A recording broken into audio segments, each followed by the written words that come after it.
Hey guys, welcome back to my channel and welcome to another video guys. তোমরা সবাই কেমন আছো? আশা করি খুব ভালো আছো। আমিও খুব ভালো আছি। তো তোমরা দেখে অবাক হচ্ছে যে আমার হাতে কেন রঙ, আমি কি করব?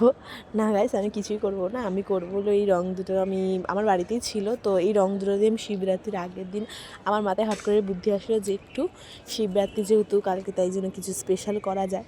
তো মহাশিবরাত্রির সবার কাছে খুব স্পেশাল, তা আমার কাছেও খুব স্পেশাল। আর বিয়ের পরে প্রথম যেহেতু শিবরাত্রি, তাই জন্য আমি ভাবলাম আমি একটু শিব ঠাকুরের জন্য কিছু করি। তো আমার ঘরে যে শিবলিঙ্গটা ছিল, হ্যাঁ, ভগবানের জন্য আমরা করার জন্য আমরা কেউই নয়, বাট সবার মনে একটু ইচ্ছে হয় যে ভগবানকে নিজের মন দিয়ে পুজো দিই বা নিজের মন দিয়ে ভক্তি করে। তো ওই ভক্তি নিয়ে আমি একটু ভাবলাম শিব ঠাকুরকে আঁকা যাক।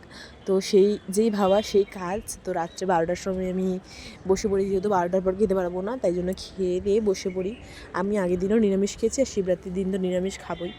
তো আমি জানি না কেমন হবে আঁকা, আমি প্রথম চেষ্টা করছি। তো আমি অনেকের কাছে আগে জিজ্ঞাসা করেছি করা যায় কি না, সবাই বলেছে হ্যাঁ করা যায়, মন থেকে যেটা আসে সেটা ভগবানের জন্য অবশ্যই করা উচিত। তোমাদেরও যদি এরকম কোনো ভাবনা থাকে তোমরা অবশ্যই করো।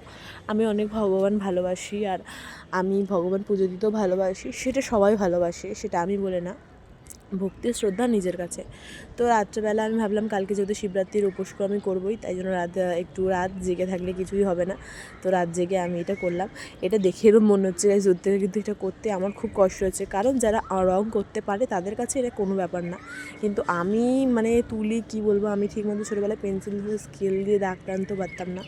কিন্তু আমি আজকে রং করলাম, জানি না কেমন হয়েছে। সবার প্রথমে বোনকে আমি ফোন করে জিজ্ঞাসা করলাম যে কেমন হয়েছে। বোন বললো হ্যাঁ ভালো হয়েছে।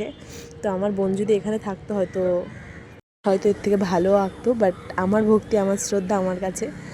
আমি আমার বোনের থেকে যা শিখেছি, ওকে দেখতাম ছোটোবেলাতে রং করতে, সেই নিয়েই করেছি। তোমরা অবশ্যই কমেন্টে জানিও কেমন হয়েছে। আশা করি ভালোই লাগবে। মহাদেবকে ভক্তি ভরে করাটাই ইম্পর্টেন্ট, তাই জন্য করেছি। আমি ভাবিনি কে কী ভাববে। তো আমার ভালো লাগে যেটা, আমি সেটাই করি। তো তোমরা জানিও এটা কেমন হয়েছে। আশা করি ভালো হয়েছে। আর কমেন্টে হর হর মহাদেব লিখতে একদম ভুলো না। আর তোমাদের শিবরাত্রি কেমন কাটিয়েছো আমাকে অবশ্যই কমেন্ট করে জানিও। আমার শিবরাত্রি খুব ভালো কেটেছে, সেই শিবরাত্রির ভিডিও তোমাদের কাছে শেয়ার করব আমি। তো এটাই আমার ফাইনাল লুক মহাদেব বাবার। তো এখন দেখো ঘরের অবস্থা কী অবস্থা। আমি বলেছিলাম না ঘরের অবস্থা খুব খারাপ। তো কালকে যেহেতু শিবরাত্রি, এখন ঘুমিয়ে পড়ছি। টাটা, কালকে তোমাদের সাথে দেখা হবে নেক্সট কোনো ব্লগে। এখনের জন্য টাটা, বাই।